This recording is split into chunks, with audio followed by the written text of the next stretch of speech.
Hey friends, welcome back for Thanksgiving round 2. So I know a lot of people do ham this time of year. My oldest loves it, so I wanted to go ahead and cook one of those. Got a delicious recipe for that. Homemade pumpkin pie from scratch. I mean, we roast the pumpkins, we make the crust, the whole bit. Then I've got a broccoli rice casserole, which is a family favorite, but I've made a few changes and it is incredible. And finally, if you're tired of yams and mashed potatoes, I have a creamy, dreamy, delicious hash brown casserole y'all are going to love. Enough chatting, let's get to cooking. All right, I've got pumpkin. I cut it in half. I took all the seeds and guts out. And I'm gonna put it in this roasting dish like that. I'm gonna pop this in the oven. I'm gonna bake it at 350 until it is nice and soft. You could use a can of pumpkin mix, but this is actually way easier than people think. I did this for the first time in 2020. And I did a couple of pumpkins. It freezes beautifully, so you can roast a bunch of them, put it in freezer bags, pop it in your freezer, and then have it on hand for things like pumpkin lasagna or pumpkin pasta or pumpkin pie or pumpkin bread, any of those things. Super simple, but we're just gonna roast this guy until he is done. And I did save my seeds. I just washed them. We're gonna roast those as well. All right, these, as you can see, they've started to shrivel. That's how I know they are done. So I'm gonna just scoop out the insides and put it in a strainer because there's a lot more liquid in here than there is in a can of pumpkin. And I wanna drain some of that liquid out before we move forward. So I'm just gonna scoop it out and put it in a strainer and leave it there for like an hour. All right, so this is my setup. I just put it in a fine mesh strainer on top of just a regular little bowl. I'm just gonna leave it here for a little while. This was actually drier than the last one I did. I think I might have roasted it longer this time. So it might actually be okay, but I'm gonna leave it just hanging out here until I'm ready to do the pie later. We are gonna start with the ham, just because it takes the longest to cook. So this is actually a really simple ham recipe. This is a slow cooker version. You could totally do it in your oven. I've actually done it in the oven most of the time I made this. But today, for the sake of space and ease, we're going to do it in the slow cooker, which actually turns out really nicely. My sister-in-law always cooks her hams in the slow cooker and they are just amazing. So I'm gonna start off by adding 1 cup of brown sugar. To that, we're gonna add in 1 cup of crushed pineapple. I just got the stuff in the can and I'm adding it juice and all. So there's way too much in this can. I think there's about 2 cups or so in here. So you'll definitely have leftovers. It's a great time for any other pineapple recipes you might have. I think I'm gonna save mine in the freezer and make, I don't know, some ambrosia or something with it. And then the last ingredient is 1 cup of Dr. Pepper. Oh, that had a lot of carbonation in it. Okay, 1 cup of Dr. Pepper. This really brings a nice flavor. I don't know if y'all have ever had like the traditional Southern style ham where it's got the pineapple rings and the maraschino cherries in it. So Dr. Pepper has a cherry flavor, especially when you cook it down. So essentially we're making a ham that's gonna taste a lot like that. So we just want to cook this long enough to melt the sugar and get everything combined. So while you're doing that, keep an eye on it, stir it, and then we want to get our ham situated in our slow cooker. All right, this is my ham, just a regular spiral sliced ham. It does come with a seasoning packet, but I don't usually like those. I always make my own. I'm gonna take this out of the packaging and place it inside of my Ninja Foodie. Quick tip, if you guys do cook ham for Christmas or Thanksgiving or both, like with my in-laws, they do ham for both holidays. So I know we're gonna need 2 hams, we're gonna need 2 turkeys every year. I always try to shop during the off season. A lot of times you'll catch some sales like right after Easter, you know, when we're getting towards the end of spring. And if you have a deep freeze, these last, because they're cryovac sealed in here, so they'll last in a deep freeze for quite a while. Get a really good discount, especially on a ham. I do tend to buy a ham every year just because, 1, they last well in your freezer, but also if I cook this, I've got a ton of leftovers for sandwiches and casseroles and stuff like that. Especially around this time of year, my husband loves potato soup and my potato soup recipe calls for ham. So it's always really handy to just buy one of these and have it ready to go. Okay, my brown sugar, pineapple, Dr. Pepper mix boiled. The sugar has cooked into it. It's not all grainy anymore. So we're gonna add about half of that to the slow cooker right now. We're just gonna pour it right over the top of the ham.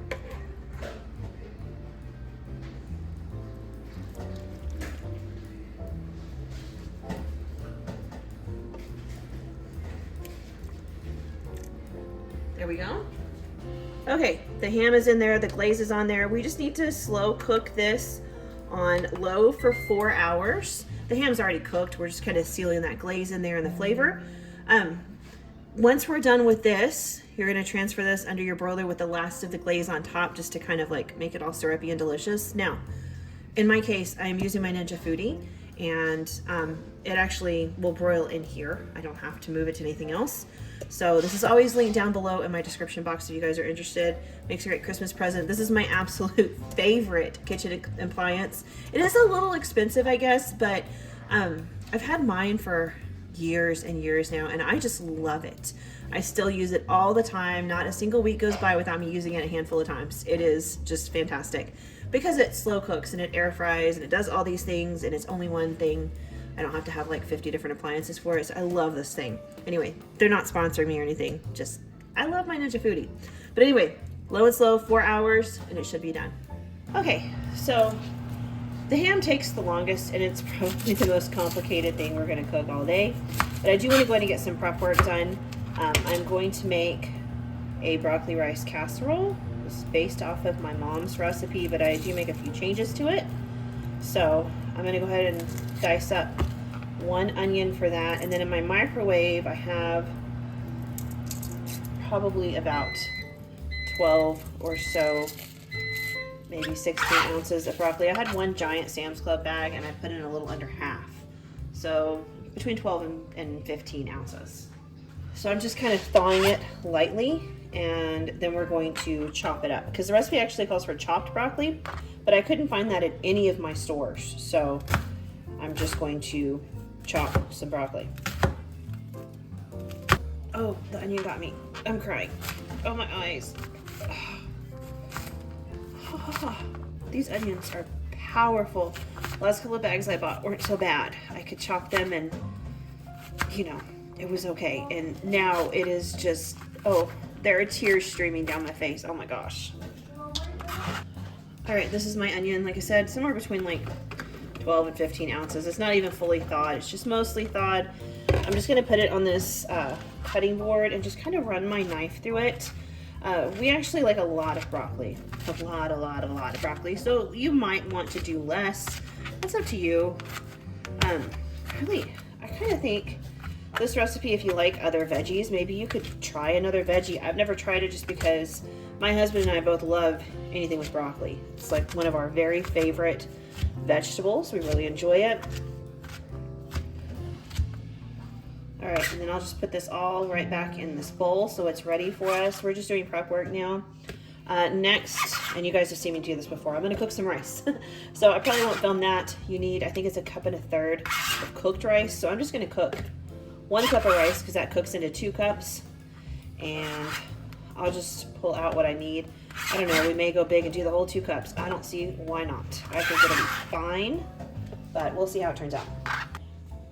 All right, friends, on to the pumpkin pie. So normally I just buy pre-made pie shells because I'm not a baker. I do have a pumpkin pie recipe, but I just buy the shells. I'm really just not a baker. But my store was sadly out of them.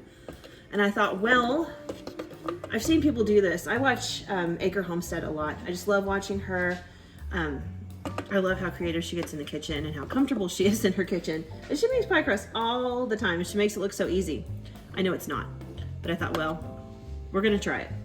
So I've got 2¼ cups of flour, and then we need a pinch of salt.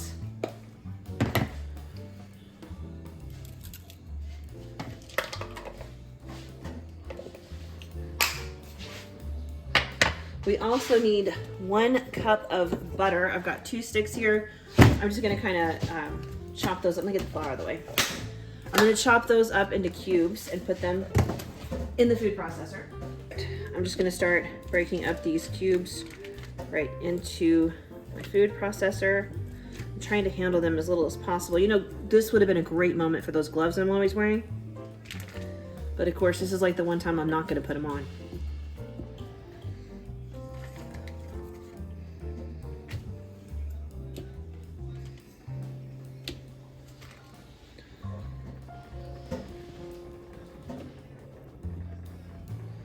All right, the motor that runs this gets really hot, so we're gonna work kind of quickly once we get everything in like that. There we go. Okay, I'm gonna put the lid on and I'm gonna pulse this, and then I don't have a feeder tube, so I'll have to stop it and take the lid off to put the water in, but that's okay. Okay. We've kind of got that crumbled, sandy look that we're going for. All right, and then it says 8 to 10 tablespoons of ice water. I do have a very cold coffee mug with ice water in it. Not the best view there, but it's just water with ice. So I'm gonna start off with a couple of tablespoons. We'll do probably about 5, I guess. 4 or 5. There's 2. 3, we'll do 4. There we go. I wish I had a feeder tube, that would be better. All right, we're gonna do, I guess about 4 more.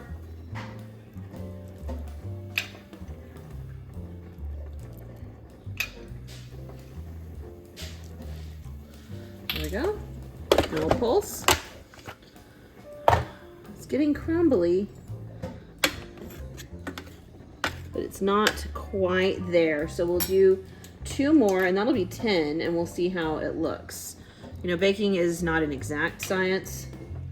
Sometimes it takes a little more or a little less depending on things like your altitude. So we're just gonna go with it. Okay. We're getting very close. This might, yep, it looks like it's gonna hold its shape pretty well. I think I'm gonna do 1 more tablespoon of water, just 1. There we go. There we go. I don't know if you guys can see it. Let me pull it down. So can you see there where it's pulled away from the sides when I pulse it? See that? That's how I know it's ready to go. So let me get you guys back up here. And then, there we go. Okay. I'm gonna go ahead and take this off, get it away from the hot motor. Move this out of the way. I wanna get some cling wrap. I find it incredibly difficult to work with, but this is what you do. I'm gonna do 2 layers of it just to make sure I have plenty to kind of cover everything. My mother once told me she heard if you stick this in the freezer, it helps, so I tried that and it did not. So, it's also that. All right, we're gonna take our pie dough and we wanna turn it out on our plastic wrap. And of course the goal is to touch this as little as possible. There's a lot of heat in your hands and that melts the butter. And the butter is what makes it that nice flaky crust. The little air pockets that form as the butter melts. So, try to get this together into one nice ball.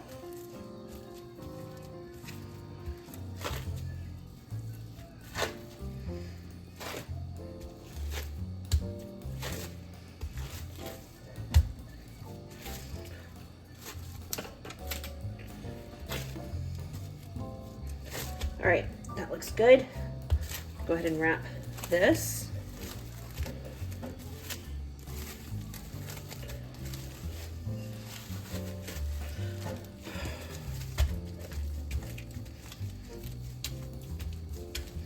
All right, and I'm gonna put this in the fridge for at least an hour, maybe longer. We'll see whenever I get back around to making this pie later. All right, friends, we're gonna make a hash brown casserole. I feel like everybody does mashed potatoes. I already showed my sweet potatoes or yams.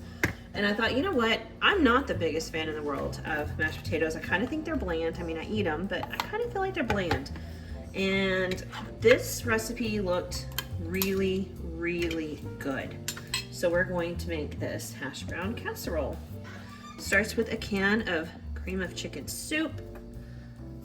Then we want to add in 1 cup of sour cream. I like the Daisy sour cream. It's my absolute favorite, and yes, I can tell the difference. Typically, I'm all about some generics, but this is one of those times where I gotta have my Daisy sour cream. And I do buy the convenience squeezy tube because I like to make baked potatoes, but we're just gonna measure out 1 cup of sour cream.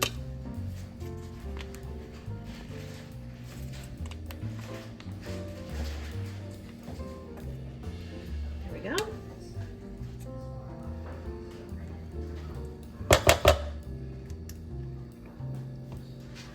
We want to stir in 1 cup of melted butter. That's how you know this is going to be really good. All together like that. And then you want to go ahead and season it. I'm going to do some salt and pepper.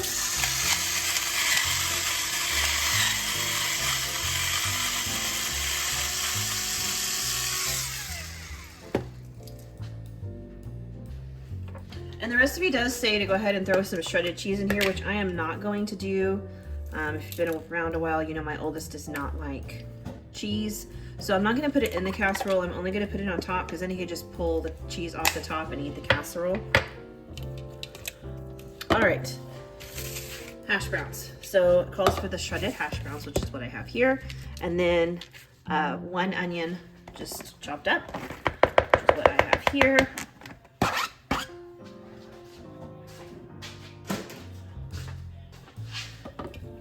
And then you add all of this to your potatoes and onions.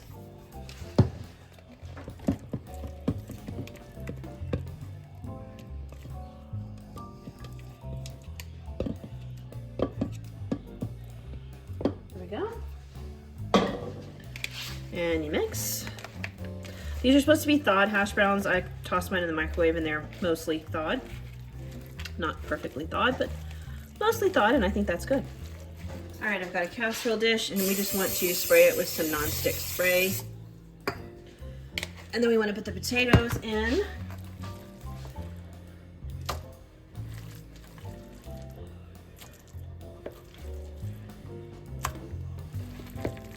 These casseroles are great to make ahead of time. Typically when I make casseroles for holidays, I'll make them the day before, put them in the fridge, and then just get up in the morning and bake them day of wherever I'm going.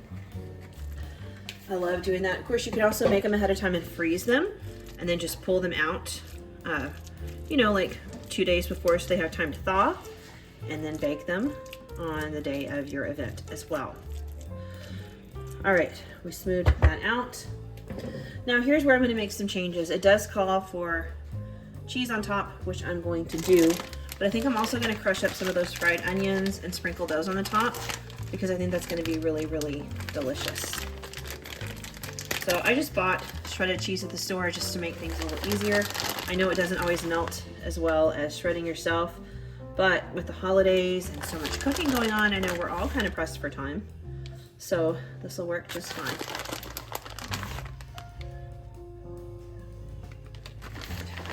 These guys right here, I bought mine at Sam's Club.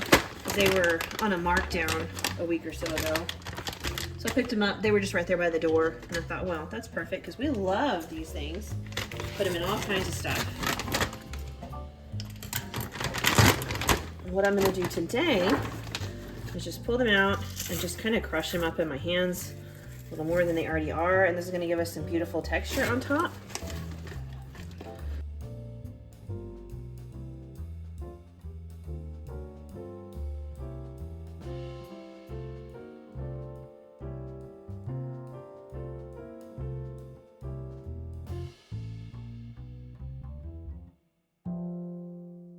And there we go. There is our hash brown casserole.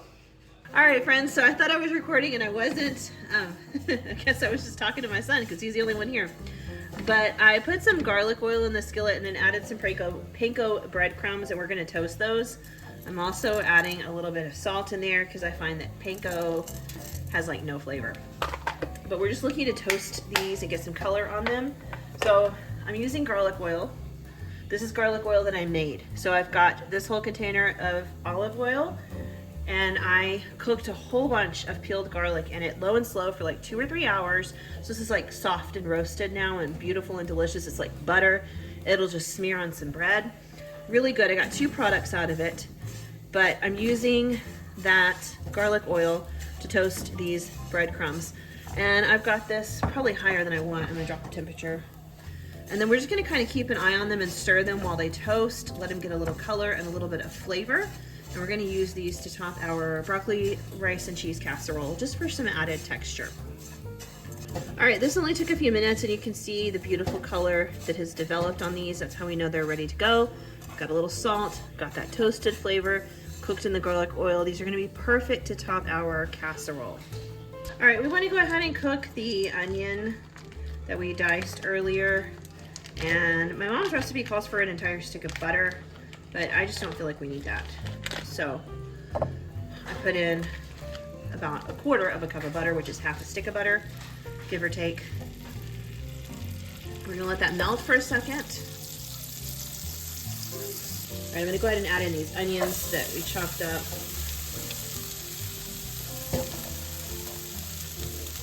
And just let those start cooking for a little bit. All right, while those onions are cooking, we're gonna go ahead and get everything else together so we can just add these in at the very end. They'll probably take, because I did turn the heat down, I don't want them to burn, so they'll probably take about 10 or 15 minutes. It's not too bad. All right, while the onions cook down, we will go ahead and get started on the rest of the casserole. The onions will probably take about 10 or 15 minutes because you really don't want to burn them or develop any color. Really, we're just looking to cook them down. So I've got the broccoli that we chopped just a little while ago, and I've got 2 cups of rice that I cooked. I'm just gonna kind of fluff that up a little bit because it's just been sitting in the pan. Gosh, that's a small bowl. We're gonna get another bowl. There's our new bowl situation. So we'll go ahead and put the rice in here. And like I said, I'm just gonna go with the 2 cups. I think that's gonna be fine. I think that's what I did last time I made this too. So, just gonna fluff this a little bit because it's been sitting in the pan. I don't want it to be clumpy. There we go. We're gonna add our broccoli in. And like I said, I like a lot of broccoli. My husband likes a lot of broccoli. You might not like as much broccoli, and that's okay. You could put less in. We just really enjoy broccoli quite a bit. Then I'm gonna add in cream of celery soup. Personal choice. You could always do cream of chicken, cream of mushroom, whatever it is you like. I just really enjoy the way this tastes in there. Just dump that right in. My mom also uses cream of celery for her cornbread dressing. I don't know if everybody's has cream of anything soup in it, but hers has cream of celery, and I think it adds such a beautiful, unique flavor. I love it. Her other secret ingredient is curry powder, which, oh my gosh, it does something amazing. For years, I always thought she put carrots in it. It's the curry powder. Okay, I'm gonna go ahead and stir the soup in. I just find it's easier if I stir between this and the cheese whiz to kind of keep it from getting clumpy. Perfect. Okay, and next we want to add in some cheese whiz. This is the only size jar my store carried. It's 15 ounces, so I need about half of this for this particular recipe. And I will have no problem using the rest of this. My husband actually loves it when I make this casserole right here, but I add in diced chicken. He loves it when I make that for his lunches. So anytime I have some extra cheese whiz, it's either that or double-decker tacos, because I put a layer of this on the flour tortilla and then use it to glue the corn tortilla. So those are the 2 things we always use to use up any cheese whiz in our house. All right, so we're gonna mix this in. And once it's all combined, this is about the point you want to taste it and see if you feel like it needs any salt. I'm definitely going to add pepper, but I never know about the salt. Sometimes it tastes saltier than other times. And of course, keep in mind, if you're using salted butter like I am, there is going to be some more salt coming in with those onions. Okay, the salt is good. Definitely need pepper.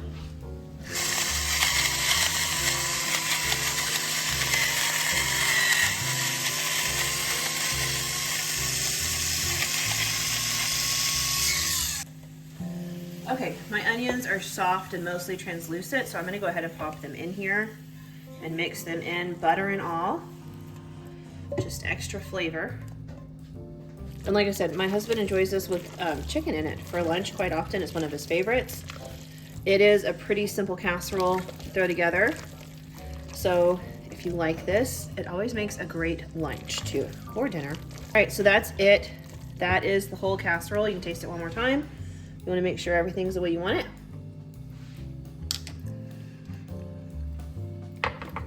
I am gonna go ahead and add just a tiny bit of salt. I thought when I added in the butter, it was gonna kick it up a little bit, but it didn't. All right, I've got my casserole dish here. I just sprayed it with some nonstick spray. We're gonna go ahead and pour this right in. All right, we're gonna smooth that out. Make sure it fills in all the corners. I always think this is such a beautiful casserole. It's got that beautiful golden color and then all those vibrant pops of green. I just always think it's gorgeous. All right, so from here, we're gonna top it with a little cheese. I would not do this if I was making it for my husband's lunches. I would just stop here with chicken in it and serve it like that. But this is the holiday. So we're gonna top it with a little bit of extra cheese because holiday calories don't count.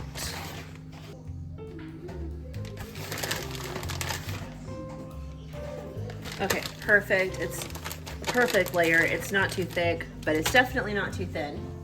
And now it's time for some of that breadcrumb action. So we toasted these in that beautiful garlic oil. They smell incredible. Added a little salt, because we are using panko. You could use regular breadcrumbs. You could probably leave the salt out on those. So now we just want to do an even sprinkle of these all across the top. You don't have to add any butter or anything like that, because we did toast these in oil. And they're sitting on the cheese, so they'll stay crispy. They'll be beautiful and delicious and yummy. And let's see, this casserole bakes at 350 degrees for 30 minutes, and it'll be bubbly and delicious. And this is another one you could make ahead of time and freeze. You can make the day before, which is what I normally do, and just pop it in the fridge and bake it day of. It's a pretty flexible casserole. Broccoli, rice, and cheese casserole. Okay, our pie crust has had a while to just kind of hang out in the fridge and chill and do its thing. So I'm gonna go ahead and unwrap it and cut it in half. This makes enough for 2 pie crusts, and I only need 1.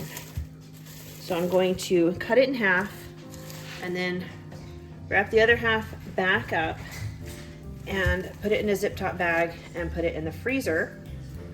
We're gonna work with this half. So for now, I'm gonna set this off to the side. Okay, I do know we wanna be very intentional with everything we do just because we don't want the butter to melt. So I have my pie dish already set off to the side over here. I didn't know if you were supposed to spray it or not, and it didn't really say, so I did because I wanted to err on the side of caution, I guess. All right, so we do wanna kind of shape this into a circle. All right. Got a little flour on the counter, and I've put a little flour on our dough.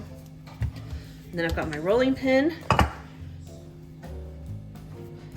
And we want to make pie crust. So I'm gonna roll this out until it will fit in my pie dish and kind of overlap the sides.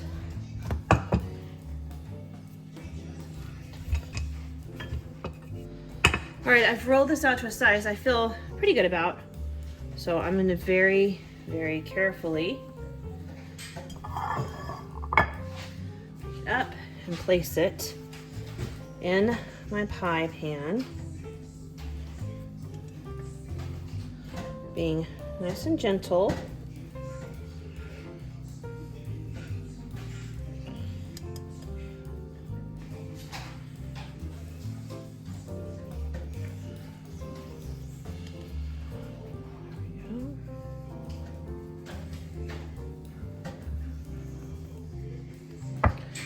So I'm going to trim off some of these too long edges and kind of use them to patch some of these spots that could be a little taller.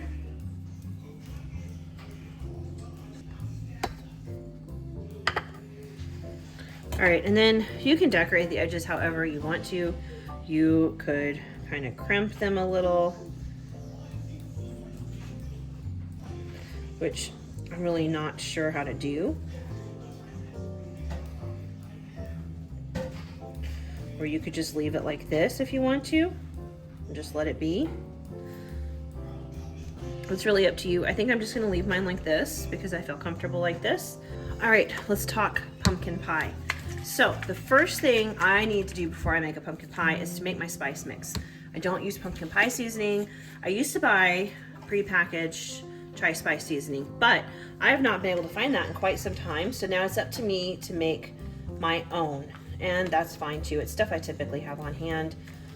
So we're gonna start off by mixing some nutmeg and then some cardamom. I'm doing probably about 1/8 of a teaspoon of each of these, not too much. We want a couple of teaspoons worth of this at the end of the day to add to our pumpkin pie. And of course, if you make too much, you could always just hold it back for your next pie, or make some of those spice nuts that I showed on my channel during Croptober. Those are beautiful, and essentially I use almost the same spice blend. Some allspice, allspice. This is actually one of my favorite spices. I just adore the way it smells. Some ground ginger. I have to open this one. I just bought this one and the cardamom because I realized I'm almost completely out of ginger, and I've used the last up just the other day. So I had to purchase some more. All right, so we'll add some of that cardamom in there, or that ginger. There we go. We're gonna add some cinnamon. I always go a little heavier on this one than the rest of them.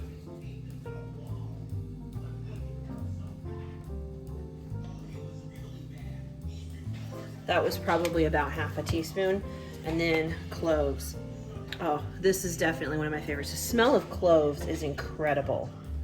It just screams Christmas to me. But there is our spice blend. I've got probably about 1.5 teaspoons worth of this, maybe 2 teaspoons. That's what I'm gonna use. I did, like I said, about 1/8 of a teaspoon of everything except for the cinnamon, where I did about 1/2 teaspoon. Maybe I even pushed it close to 1 teaspoon. I get pretty heavy-handed, but we love cinnamon. But that's the spice mix. I'm gonna list everything down below in the description box too. So let me put this away and we'll make the pie. All right, it's time to make our pumpkin pie. So I think I'm gonna start off by measuring the pumpkin. Last time I roasted a pumpkin, I was actually able to get 2 pies out of it, but this one, when I cut it open, it was pretty thin on the inside. The layer of like pumpkin flesh, pumpkin meat, whatever you call it, was pretty thin. So I feel like I'm not gonna get 2 pies out of here. I think I'm only gonna get 1. So it takes 2 cups, roughly, of pumpkin to make a pie. If I have too much, I'll put it in a zip top bag and pop it in the freezer because it does freeze beautifully. So this little bit right here is all the extra I have. I'm just gonna leave it in here and it'll be fine. There we go. To this, we want to add 3/4 of a cup of sugar. There is 1/4, 2/4, 3/4. And I'm going to go ahead and kind of cream this together because I'm doing it by hand. If you have a mixer, that is fabulous, but I don't want to pull mine out because I just feel like it's more work to pull it out than I can just do it by hand. All right, that's mixed really well. We're gonna need 2 eggs. I'm gonna crack them in my measuring cup and scramble them before I add them.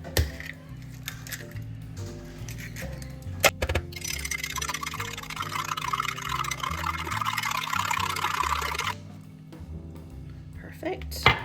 And we'll mix this together. I like to mix layer by layer just because I want to make sure things like the sugar are evenly mixed and the egg is evenly incorporated, and it kind of helps break up some of those pumpkin lumps too. When you're working with fresh pumpkin, it can get a little lumpy.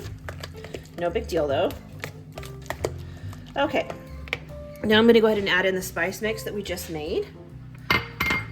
And then I let my nose guide me, just because I've been making pumpkin pie this way for a long time, whether it's with the canned pumpkin or with fresh pumpkin. Sometimes I smell it and I'm like, oh, I need more cinnamon. I don't smell enough cinnamon, or oh, I need more nutmeg or something like that. But I think this smells pretty nice. All right, to that we're gonna add in 1 12-ounce can of evaporated milk. Okay, and we're gonna mix this together. All right, that looks pretty nicely incorporated. There's only one thing left to do, and that is to add a little bit of salt. It just kind of helps enhance some of those flavors and make it really nice and beautiful. So we'll mix that in. I'm gonna wipe up my mess real quick and grab our pie crust, and we'll get this pie put together. All right, there is our pie crust. I just had it in the fridge while I put all of this together. So now we will just pour our filling in. This is a deep dish pie recipe. So if you're buying pre-made crust at home, just know it will make a deep dish pie, and it will actually make a little bit left over. That's always my experience, but a homemade deep dish pie, it's perfect for. There we go, it looks beautiful. All right, so we just wanna bake this at 425 for 15 minutes, then drop the temperature down to 350. If your crust starts to look like it's getting a little bit too much sun in there, you can go ahead and cover it with foil, or if you have like one of those pie crust cover things, I have one of those. I do, I have to, it's like so dusty. I bake pies like between the time of like November, I don't know, 15th, 20th, until, I don't know, December 25th. But I did go out and buy myself one of these pie cover things, so I'm gonna, it just collects dust the rest of the year. I'm gonna rinse that off, but we'll get this baking. And then we'll keep checking on the crust, and I'll show you what it looks like when it's done. The only thing I have left to do is just to heat up the casseroles and to glaze our ham and put it under the broiler later. All right, our ham has been cooking for quite a while. It smells delicious. I've got the last of our glaze right here, so I'm just gonna pour it right over the top, just like that. And now we wanna broil it. Again, if you don't have a Ninja Foodie or something that does this, then you'll wanna go pop it in your oven. But I just set mine to broil, and I set it for 10 minutes, but I'm gonna check it 5 and see how it looks. We just wanna kind of solidify that glaze for a minute, and it'll be ready to go. Everything else is warming up in the oven. Our pie is done. It's gonna be fantastic. There is the spread. I had such a hard time getting the ham onto the cutting board. I did not film that part, thank goodness, because you guys would have just died laughing. I was a hot mess, but I did manage to get it out. And then there is our beautiful pumpkin pie. I did make some homemade whipped cream. It's just heavy whipping cream, vanilla, and powdered sugar. And then I just blitz it up with my little immersion blender, broccoli, rice, casserole, and that beautiful potato casserole. And I also have some rolls I made the other night. Let's see, last night. And I made a large amount of rolls right here. So we'll eat some of these leftover rolls. But that is Thanksgiving number 2. Hope you guys enjoy it.